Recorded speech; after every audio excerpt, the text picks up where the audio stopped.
Travelers coming to the U.S. for a visit or to stay will have to provide a lot more personal information before getting in. We're getting our first look tonight at a new Trump administration rule requiring data on social media use, past immigration history, and family connections to terrorism. Correspondent Rich Edson is at the State Department tonight with our story. Rich. The government wants more information for those looking to come to the United States. Another step in implementing a campaign promise. I call it extreme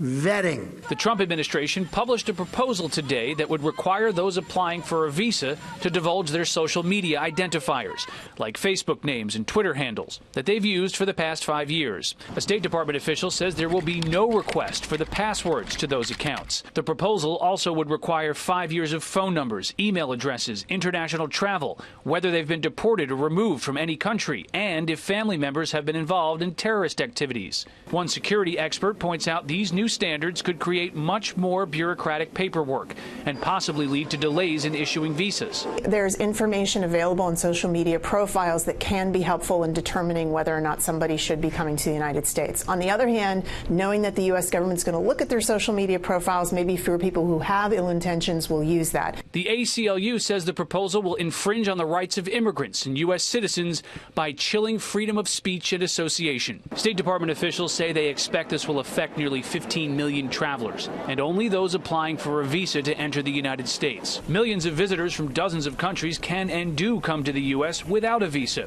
The U.S. has a deal with these countries. Their citizens can travel to the U.S. for 90 days for tourism or business, and there's no need to go through this application and apply for a visa. That same program also allows Americans to show up to countries without a visa and just their passport. These new standards aren't final yet. This begins a 60-day period where anybody can issue a comment. The federal government will then consider those comments, maybe make changes, and then implement these new standards over the next few months. Shannon? Rich Edson for us at the State Department. Thank you, Rich.